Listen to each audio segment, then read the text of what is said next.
नमस्कार, स्वागत है आपका आपके सितारे में और मैं हूं आपके साथ दिव्या। उपवास करने की क्या है विधि, ये हम जानेंगे आचार्य जी से। साथ ही हम जानेंगे आज क्या कहती है आपकी राशि और कैसा रहेगा आपका आज का दिन। तो देर कैसे शुरू करते हैं आपके सितारे। क्या जानते हैं कैसे करें उपवास? तो जानिए पंडित वैभव नाथ शर्मा से उपवास की सही विधि।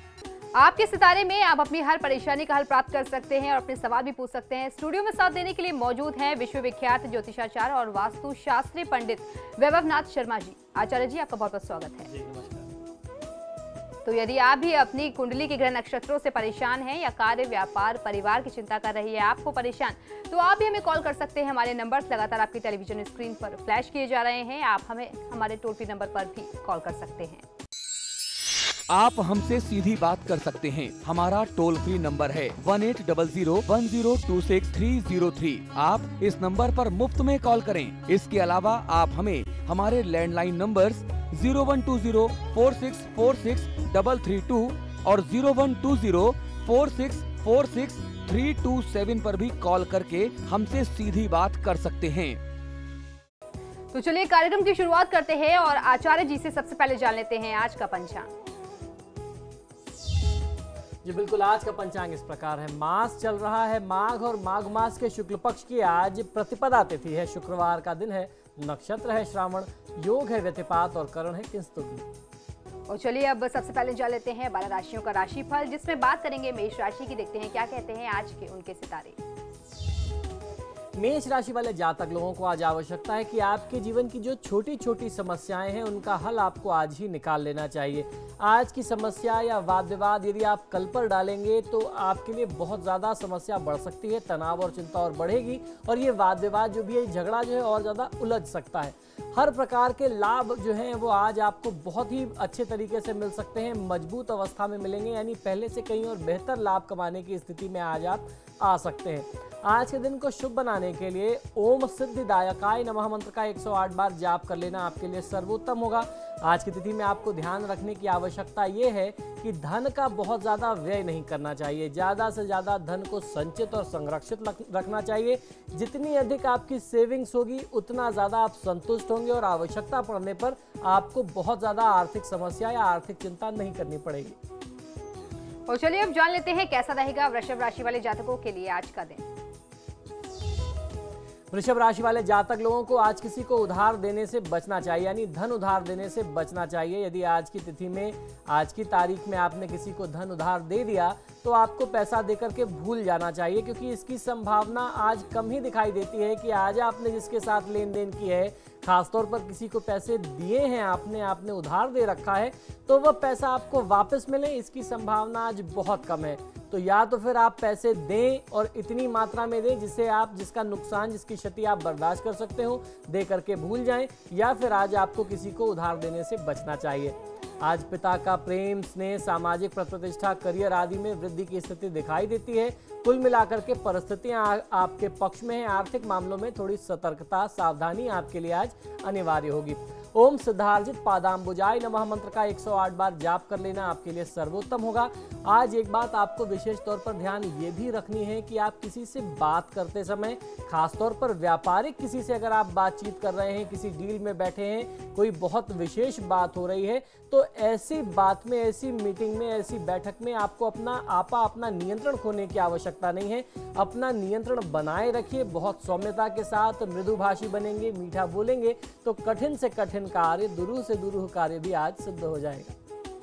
और चलिए अब देख लेते हैं आज की तिथि को शुभ बनाने के लिए मिथुन राशि वाले आज क्या करें और क्या ना करें।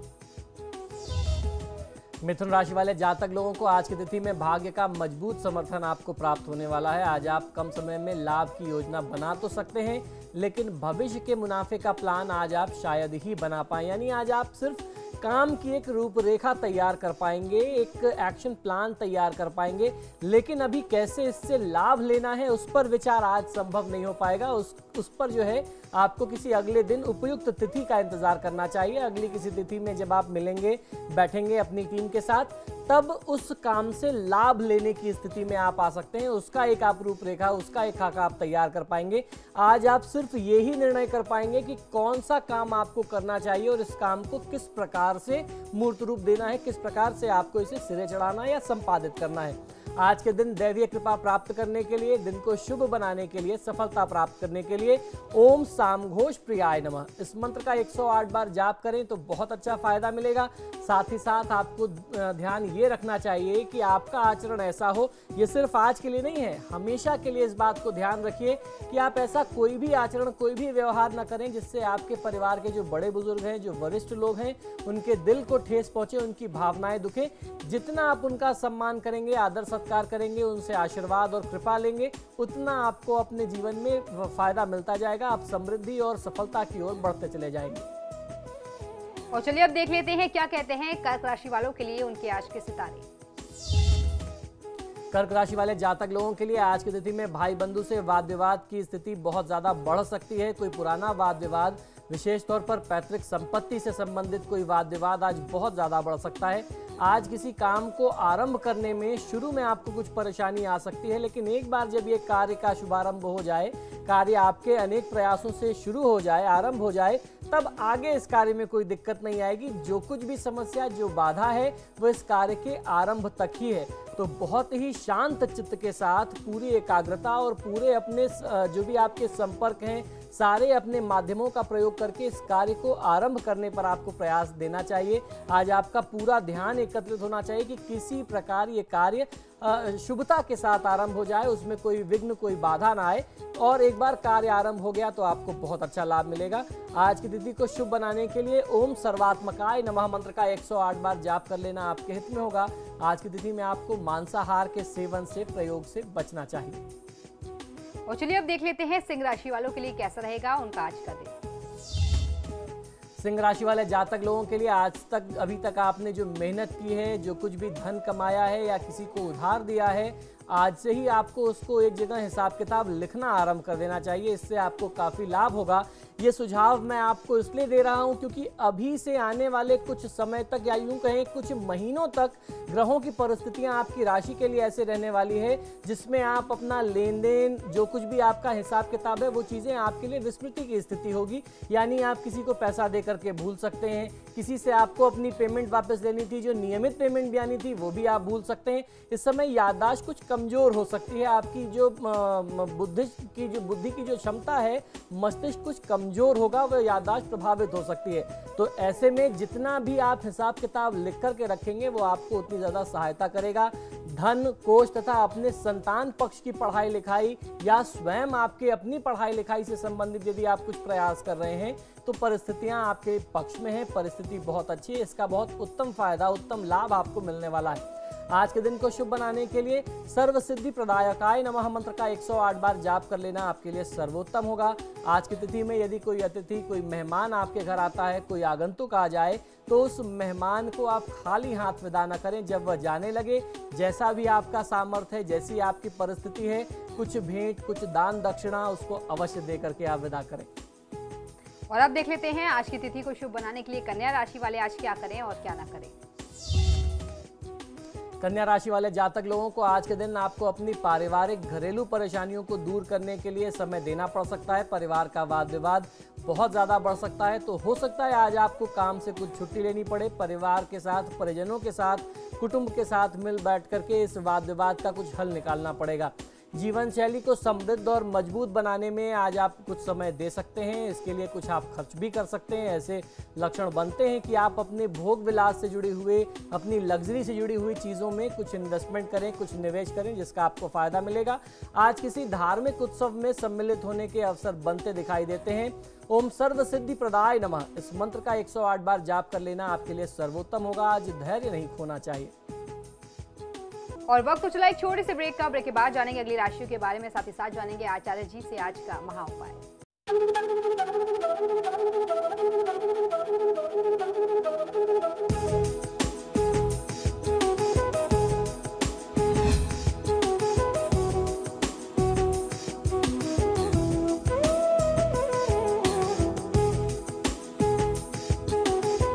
और ब्रेक के बाद एक बार फिर से आपका स्वागत है। चलिए बढ़ते हैं आगे, जान लेते हैं तुला राशि वालों के लिए कैसा रहेगा उनका आज का दिन। तुला राशि वाले जातक लोगों के लिए आज कोई ऐसा मित्र मिल सकता है, किसी ऐसे दोस्त से मुलाकात हो सकती है जिससे काफी समय से आपकी मुलाकात नहीं थी। तो आज आपको इंतजार करना चाहिए और उस मित्र से मुलाकात अवश्य करनी चाहिए। धन संबंधी मामलों में कुछ कठिनाई आने की संभावना दिखाई देती है। अगर आपको किसी से लोन लेना है या आप किराया प्राप्त करते हैं, खरीदने बेचने में आप इन्वॉल्व रहते हैं, प्रॉपर्टी के सेल परचेज में आप इन्वॉल्व रहते हैं, खरीद बिक्री करते हैं, तो उसमें भी आज आपको कहीं ना कहीं से नुकसान की स्थिति, अव्यस्तता की स्थिति दिखाई देगी। काम बहुत ज़्यादा आज आपको मिलेगा नहीं। तो ऐसे में परिवार के साथ समय व्यतीत करना चाहिए। धार्मिक कृत्यों में अगर आप समय लगाएंगे, पूजा पाठ में मन लगाएंगे तो बहुत अच्छा फायदा मिल सकता है। आज के दिन को शुभ बनाने के लिए ओम सर्वरी प्रियाय नमः मंत्र का 108 बार जाप कर लेना आपके लिए सर्वोत्तम होगा। आज वाहन का जब भी आप प्रयोग करते हैं, कार चलाते हैं, बाइक यूज करते हैं, तो बहुत ही कंट्रोल्ड स्पीड में आपको चलाना चाहिए। बहुत तेज गति में वाहन का प्रयोग मत करिए। और अब देख लेते हैं वृश्चिक राशि वाले आज क्या करें और क्या ना करें। वृश्चिक राशि वाले जातक लोगों के लिए यदि आज आप कोई दूसरा नया अनुबंध, कोई नया एग्रीमेंट करने जा रहे हैं, खासतौर पर ये एग्रीमेंट कोई बिजनेस एग्रीमेंट है, तो आपको बहुत ज़्यादा अलर्ट रहना पड़ेगा, बहुत सतर्क रह करके काम रखना पड़ेगा। लेकिन आपको ध्यान साथ में ये भी रखना है कि आपके अपने रिश्ते आपसे कहीं दूर ना हो जाएं। इस नए व्यापार, नए एग्रीमेंट के चलते कहीं आपस में कोई मतभेद ना हो जाए। और जो भी आप एग्रीमेंट साइन कर रहे हैं, पहले उसके टर्म एंड कंडीशंस, उस डील को एकदम क्लियर कर लीजिए, एकदम क्लियर पिक्चर हो, तब आप उस एग्रीमेंट को साइन करें, उस अनुबंध पर आगे बढ़ें, तो आपको बहुत अच्छा फायदा मिल सकता है। सामाजिक और व्यापारिक प्रभाव में आज आपकी वृद्धि बढ़ेगी। वर्चस्व आपका आज स्थापित हो सकता है, कायम हो सकता है। आज के दिन को शुभ बनाने के लिए ओम सर्वतनयाय नमः इस मंत्र का 108 बार जाप कर लेना आपके हित में होगा। आज के लिए महत्वपूर्ण सुझाव आपके लिए यह है कि किसी को पैसे उधार मत दीजिए। और अब जान लेते हैं धनु राशि वालों के लिए कैसा रहेगा उनका आज का दिन। धनु राशि वाले जातक लोगों के लिए ग्रहों की स्थितियां ऐसी बन रही हैं कि आज आप भावनात्मक स्तर पर, यानी इमोशनली किसी के साथ कनेक्ट हो सकते हैं, भावनात्मक स्तर पर किसी के साथ जुड़ सकते हैं, कोई जुड़ाव बन सकता है।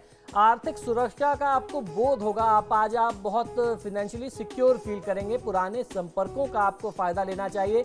जो भी आपके पुराने कॉन्टैक्ट्स थे उनका फायदा लीजिए और उनसे अपने कामों को बनाने का प्रयास करेंगे साफ सुथरे तरीके से, तो आपके हित में होगा।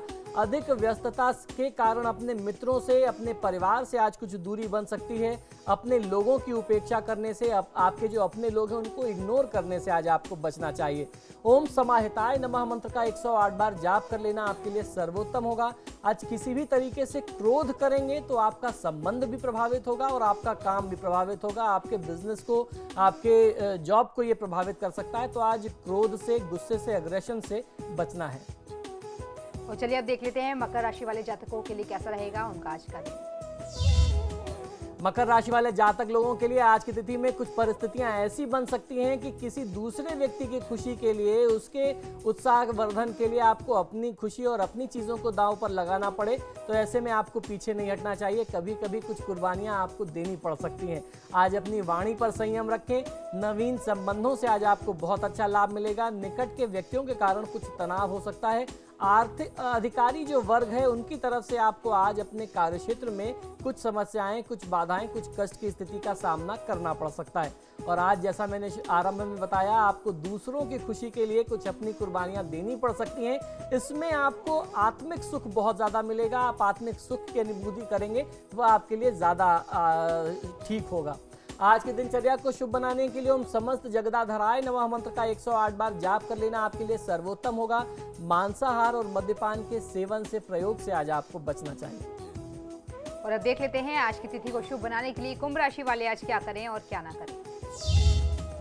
कुंभ राशि वाले जातक लोगों को आज ऐसी भी स्थिति आ सकती है कि लगातार प्रयास करने के बावजूद भी आपको सफलता न मिले। तो ऐसे में आपको निराश नहीं होना चाहिए। आपने अपना प्रयास पूरा किया, आपने अपनी जिम्मेदारी, अपना काम पूरा निभाया, इस बात का विश्वास रखना चाहिए।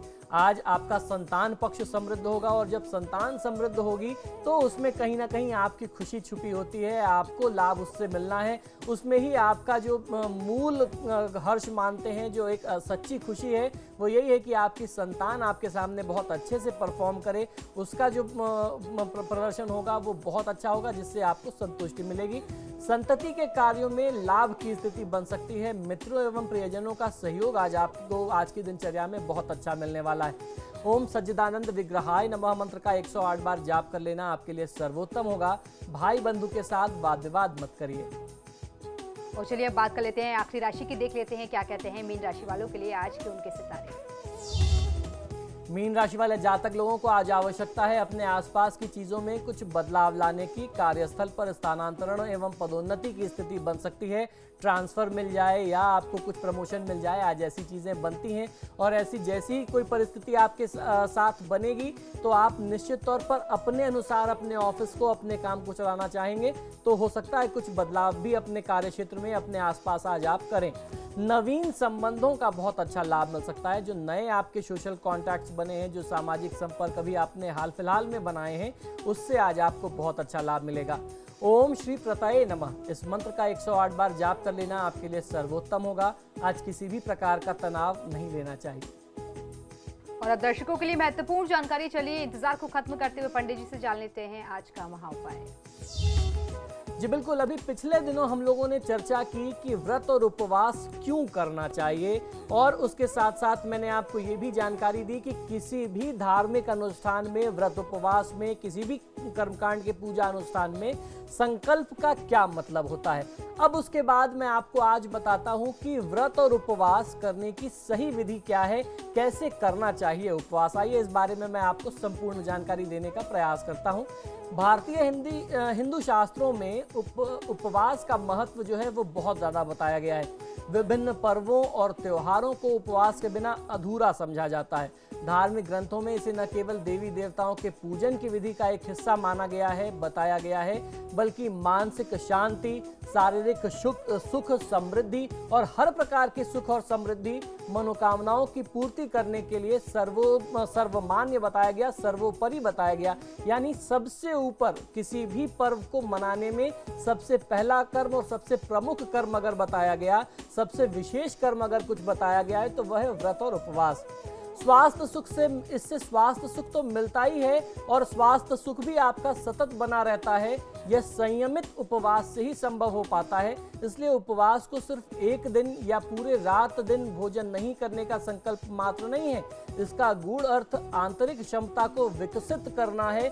जो आपकी अंदर छुपी हुई क्षमता है, इस छुपी हुई क्षमता को बाहर निकालना है, उसका और विकास करना है। तो इसी क्रम में मैं आपको बताता हूं कि इस उपवास या व्रत रखने की प्रक्रिया में आपको किन किन बातों का विशेष तौर पर ध्यान रखना चाहिए, किस तरीके से आप अपनी आंतरिक शक्ति को जागृत कर सकते हैं और उसको जागृत करके आप अपने जीवन में चरम पर कैसे पहुंच सकते हैं। जीवन का जो सर्वोच्च है, जो पराकाष्ठा है जीवन के सुख की या मोक्ष के प्राप्ति की जो आकांक्षा होती है, उसे आप कैसे सिद्ध कर सकते हैं, दैवीय कृपा कैसे प्राप्त कर सकते हैं, आप जो व्रत और उपवास कर रहे हैं उसका पूरा लाभ आपको कैसे मिले, ये सारी जानकारी देने का एक छोटा सा प्रयास है।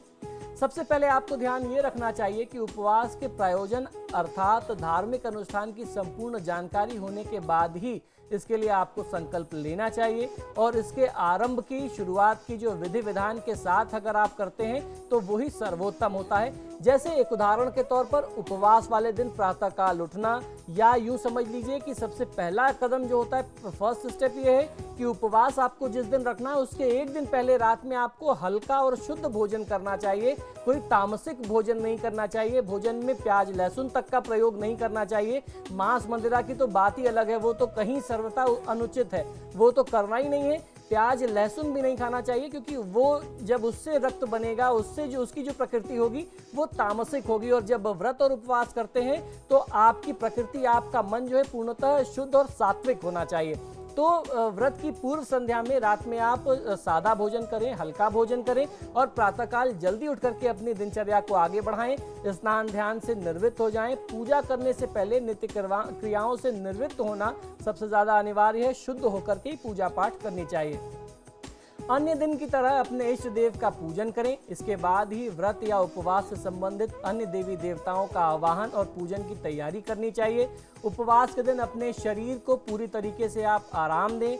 इसकी सहनशीलता को बढ़ाने के लिए सुबह शाम आपको प्राणायाम कर लेना बहुत ज़्यादा आवश्यक और अनिवार्य होता है। उपवास के समय ज़्यादा बोलने से बचना चाहिए, बहुत ज़्यादा आपको बोलना नहीं चाहिए। जितना आप मौन रहेंगे आपको अपने व्रत और उपवास का उतना अच्छा लाभ मिलेगा। संभव हो तो पूरी तरीके से मौन धारण कर लेना चाहिए, यह मानसिक पापों से भी आपको बचा करके रखता है। उपवास के समय दिन में शयन करने से यानी दिन में सोने से बचना चाहिए। ऐसी मान्यता है कि दिन में शयन करने से पुण्यों में कमी आती है, जो भी आप पुण्य अर्जित करते हैं उपवास करके उसमें जो है कमी आ जाती है। तो जिस दिन आप व्रत कर रहे हैं खासतौर पर उस दिन दोपहर में दिन में शयन नहीं करना चाहिए। आसन करना या कोई भी किसी भी प्रकार का दुर्व्यसन करना, भ्रमण करना, इन सारी चीज़ों से आपको बचना चाहिए। ईश्वर की आराधना करना सर्वोत्तम उपाय होता है। ऐसे में आपको ज़्यादा से ज़्यादा भगवत भजन करना चाहिए, संकीर्तन करना चाहिए। जिस भी देवी देवता के निमित्त आप व्रत कर रहे हैं उनमें आपको अपने मन को लगाना चाहिए। कोई ऐसा काम न करें जिससे किसी के मन को ठेस पहुँचे, किसी की भावना दुखे।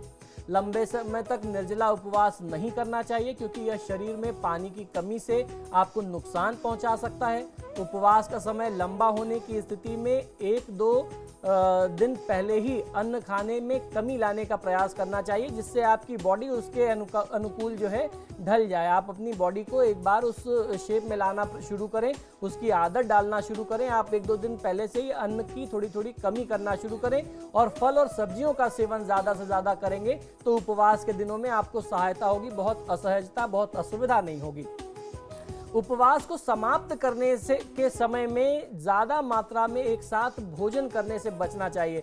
मान लीजिए आज आपका व्रत समाप्त हो गया, अब आप अन्न खाने के योग्य हो गए हैं, अब आपने पेट भर के भोजन कर लिया, अन्न ग्रहण कर लिया, ऐसा नहीं करना चाहिए। ऐसा करने से अन्न की जो ऊर्जा है, अन्न की जो गर्मी है, जो लगातार आपने एक दिन व्रत रह करके जो अपने शरीर को आराम दिया है, अचानक अन्न ग्रहण कर लेने से उसका प्रतिकूल प्रभाव यानी उसका निगेटिव इफेक्ट आपकी बॉडी पर आ सकता है। ऐसा करने से बचना चाहिए। धीरे धीरे आपको अपनी बॉडी को फिर से रूटीन में लाना है। विधिवत पूजा के दौरान अत्यधिक वस्त्र धारण नहीं करना चाहिए। व्रत, पूजा या हवन आदि में केवल एक वस्त्र पहन करके अनुष्ठान करना चाहिए। आपने देखा होगा हमारे ऋषि मुनि जो थे वो सूती धोती पहना करते थे। वो जो सूती धोती होती थी उसको आप नीचे से लेकर के ऊपर तक एक वस्त्र धारण करेंगे, वह अपेक्षाकृत पतली होती है।